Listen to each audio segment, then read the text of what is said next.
السلام علیکم ورحمۃ اللہ وبرکاتہ۔ سامعین اکرام، جیسا کہ ہم سب جانتے ہیں کہ یہ گودی میڈیا جو ہے یہ اسلام کو بدنام کرنے کے لیے ہمیشہ سینہ تان کر کھڑے رہتے ہیں اور کوئی نہ کوئی موقع تلاش کرنے کی فراق میں رہتے ہیں۔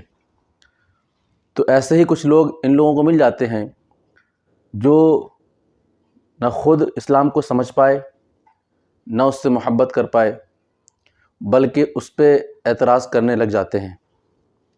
ایسا ہی ایک مسلم ہے جو اپنے آپ کو ایکس مسلم کہتا ہے، اور ویسے بھی جو انسان اسلام لانے کے بعد اسلام کو چھوڑ دے پھر جائے وہ ایکس ہی ہوتا ہے، یعنی کہ مرتد ہو جاتا ہے۔ اور آج کل تو بہت سارے لوگ اپنے آپ کو کہتے ہیں کہ میں پہلے مسلمان تھا، اب اسلام کو چھوڑ دیا ہوں، مذہب اسلام اچھا مذہب، اچھا دھرم نہیں ہے۔ تو انہی ایکس مسلمس میں سے، مرتدوں میں سے ایک سمیر نام کا مرتد ہے، ایکس مسلم ہے۔ اب یہ پہلے سے پیدائشی مسلمان تھا یا پہلے غیر مسلم تھا، پھر اسلام کو چھوڑ کر کافر ہو گیا، اب یہ اس کے بارے میں تحقیقات نہیں ہے، مگر یہ کہتا ہے کہ میں پہلے مسلمان تھا، اب میں اسلام کو چھوڑ دیا ہوں۔ اور اس کی آڑ میں، اس کے اعتراضات کی آڑ میں ایک نیوز چینل والا ڈیبیٹ کرتا ہے ایک مسئلے کو لے کر۔ ابھی آپ وہ ویڈیو دیکھیں گے، غور سے دیکھیے گا کہ کس طرح وہ اعتراض کر رہا ہے۔ اور جس سے اعتراض کر رہا ہے تو وہاں پر ایک مولوی صاحب کو بلایا گیا ہے جواب دینے کے لیے۔ اب مولوی صاحب بھی جھنجلا کر وہاں سے چلے جاتے ہیں، تو ان کم بختوں نے ہیڈ لائن کیا ڈالا ہے کہ ایک مولانا ایکس مسلم کے سوال سے گھبرا کر بھاگ گیا۔ استغفر اللہ، بھاگ گیا، جبکہ وہ مولانا خود کہہ رہے ہیں کہ بھائی مجھے بلایا گیا ہے، کس ٹاپک پہ بات کرنی ہے، موضوع کیا ہے، ڈیبیٹ کا موضوع کیا ہے، بات کس پہ کرنی ہے، وہ پتہ ہو تو میں تیاری کر کے آؤں، تیاری کر کے آؤں گا تب تو تمہارے سوالوں کا جواب دوں گا۔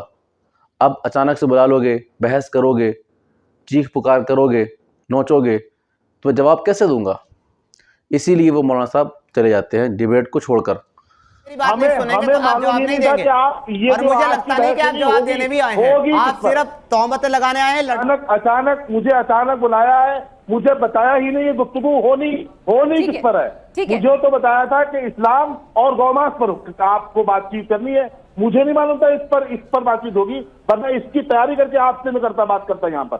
ٹھیک ہے، تو آپ چاہتے ہیں کہ آپ کو تیاری کے لیے وقت ملے حافظ صاحب؟ ارے بالکل، اس میں یہ بول رہے ہیں، یہ تو جس کا نام سمیر ہے، اس آدمی سے جب بھی آپ ہماری بات کرائیں تو آپ پہلے سے بتائیں۔ تو میں ناچیز اس ایکس مسلم کے کچھ جو سوال ہیں، اعتراضات ہیں، ان کا جواب دینے کی کوشش کرتا ہوں۔ آپ پہلے ویڈیو دیکھ لیجئے، اس کے بعد جواب دینے کی کوشش کرتا ہوں۔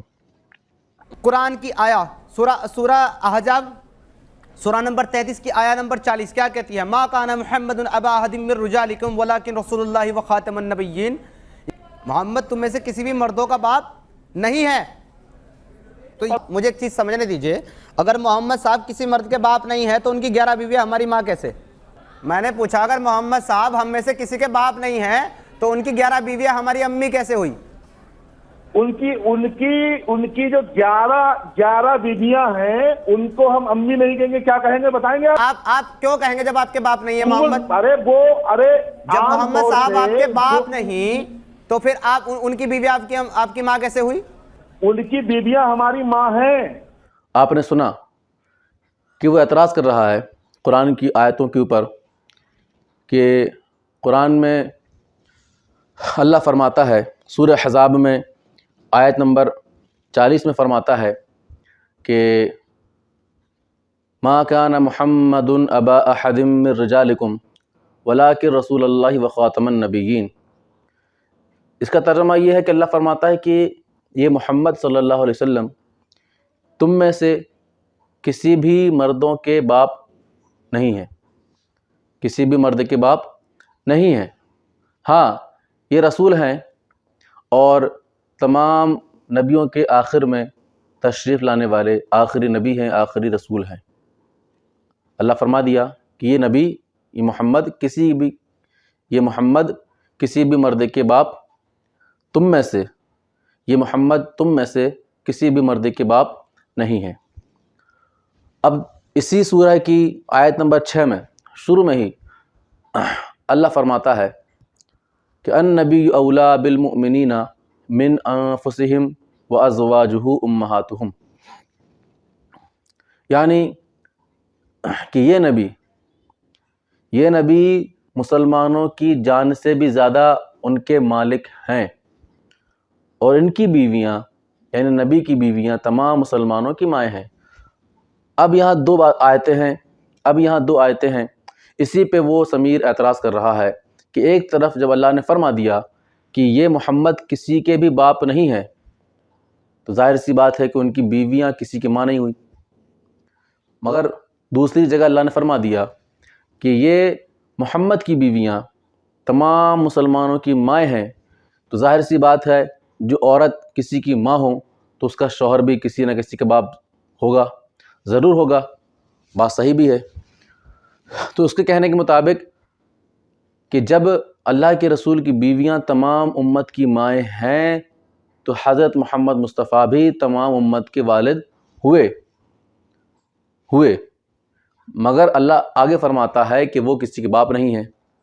تو یہ قرآن جو ہے یہ دوہری بات کرتا ہے، یہ قرآن جو ہے کنفیوژن پیدا کرنے والی بات کرتا ہے، ایک طرح کی باتیں نہیں کرتا ہے، یہ قرآن من گھڑت باتیں کرتا ہے، یہ قرآن دوگلی بات کرتا ہے، یہ قرآن فرضی ہے، جھوٹی ہے اور بکواس کتاب ہے، معاذ اللہ، یہ اس نے کہا ہے پوری ویڈیو میں، اور اسی بنا پر انہی آیتوں کی بنا پر وہ کہتا ہے کہ مجھے مذہب اسلام پسند نہیں ہے، مجھے قرآن بھی پسند نہیں ہے، کیونکہ جب نبی کی بیویاں تمام امت کی مائیں ہوئیں تو ظاہر سی بات ہے ان کے شوہر بھی تمام امت کے باپ ہوئے، اور جب باپ ہوئے تو ظاہر سی بات ہے تمام مسلمان ان کی اولادیں ہوئیں، یعنی کہ حضور صلی اللہ علیہ وسلم کی اور ان کی 11 بیویوں کی اولادیں پورے مسلمان ہوئے۔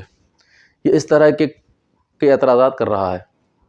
تو میں پریکٹیکلی جو زمانے میں چل رہا ہے اس کے حساب سے بھی جواب دینے کی کوشش کرتا ہوں، اور جو وجہ تھی کہ اللہ نے فرمایا کہ نبی کی بیویاں تمام مسلمانوں کی مائیں ہیں، اس کی وجہ کیا تھی اس پہ بھی بات کریں گے۔ تو سب سے پہلی بات یہ ہے کہ اللہ نے اپنے نبی کی بیویوں کو تمام مسلمانوں کی مائیں کیوں فرمایا؟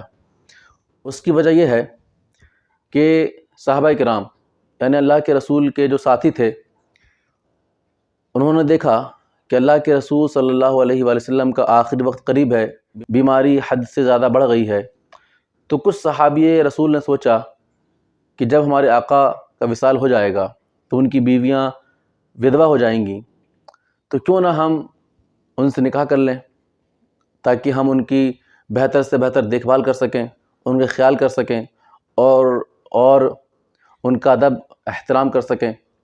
حسن نیت کے ساتھ، صاف نیت کے ساتھ رسول اللہ کی بیویوں سے نکاح کرنے کے بارے میں صحابہ کرام نے سوچا، دل میں خیال آیا کہ جب وصال ہو جائے گا ہمارے پیغمبر ہمارے محمد مصطفیٰ صلی اللہ علیہ وسلم اس دنیا سے چلے جائیں گے ظاہری طور پر، تو ہم ان کی بیویوں سے نکاح کر لیں گے۔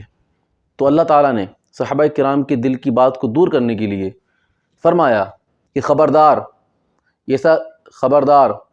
ایسا سوچنا بھی مت کہ تم اپنے نبی کی بیویوں سے شادی کرو گے، نکاح کرو گے۔ کیوں؟ کیونکہ وہ نبی کی بیویاں تمہاری مائیں ہیں، صرف مائیں ہی نہیں ہیں بلکہ تمہاری ماؤں سے بڑھ کر ان کا مرتبہ ہے، تم ان سے نکاح نہیں کر سکتے ہو۔ جس طرح کہ کوئی بیٹا اپنی ماں سے نکاح نہیں کر سکتا، شادی نہیں کر سکتا، ہر دھرم کا اصول ہے، ٹھیک اسی طریقے سے اللہ تعالیٰ نے اپنے پیارے محبوب کی بیویوں کو تمام مسلمانوں کی مائیں قرار دیا، اور یہ وہ مائیں نہیں ہیں کہ جسمانی مائیں ہیں، بلکہ یہ روحانی مائیں ہیں۔ نبی کی بیویاں ہماری روحانی مائیں ہیں، مگر ان کا مرتبہ سگی ماں سے بڑھ کر ہے کہ ہم ان سے نکاح نہیں کر سکتے۔ جس طرح ہم اپنی سگی ماں سے نکاح نہیں کر سکتے ہیں، ویسے ہی اللہ کے نبی کی بیویوں سے بھی نکاح نہیں کر سکتے ہیں۔ اور مگر یہاں ایک مسئلہ اور ہے کہ جس طرح ہم اپنی سگی ماں سے بات چیت کرتے ہیں، ان کو دیکھتے ہیں، ان کے ساتھ کھاتے پیتے ہیں، اٹھتے بیٹھتے ہیں، تو ان کو دیکھتے ہیں، مگر اللہ کے رسول کی بیویاں ہماری مائیں تو ہیں، مگر ان کا احترام اتنا اعلیٰ ہے، اتنا اونچا ہے کہ ہم انہیں دیکھ بھی نہیں سکتے، ہم انہیں بنا پردے کے دیکھ بھی نہیں سکتے۔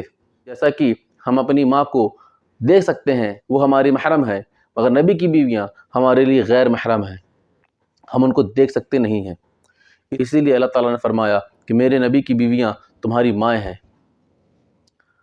اب پریکٹیکل جواب دیتا ہوں، جیسا کہ ہم سب جانتے ہیں کہ جب بھارت انگریزوں کا غلام ہوا کرتا تھا تو اس وقت تمام بھارت کے لوگوں نے انگریزوں سے لڑائی کی، آندولن کیا، کرانتی آئی۔ تو ان تمام کرانتی کاریوں میں، آندولن کاریوں میں سب سے بڑا نام اگر کسی کا لیا جاتا ہے تو وہ نام ہے موہن داس کرم چند گاندھی، المعروف مہاتما گاندھی۔ تو یہ بہت مشہور ہوئے، انہوں نے اہنسا کا راستہ اپنایا، دانڈی یاترا کی، اور بھی بہت زیادہ انہوں نے محنت کی بھارت کو انگریزوں سے آزاد کرانے میں۔ تو ان کے مان سمان کے لیے، ان کے احترام کے لیے، اور تاکہ بھارت کا کوئی بھی بھارت واسی، کوئی بھی انسان گاندھی جی کی محنت کو بھول نہ جائے اور گاندھی جی کی محنت کو بھول کر ان کی توہین نہ کر دے، ان کا اپمان نہ کر دے، اس لیے سن 1944 میں نیتا جی سبھاش چندر بوس جی نے گاندھی جی کو راشٹر پتا کا درجہ دیا، راشٹر پتا کا درجہ، لقب دیا، جبکہ مہاتما گاندھی کے صرف 4 بچے ہیں۔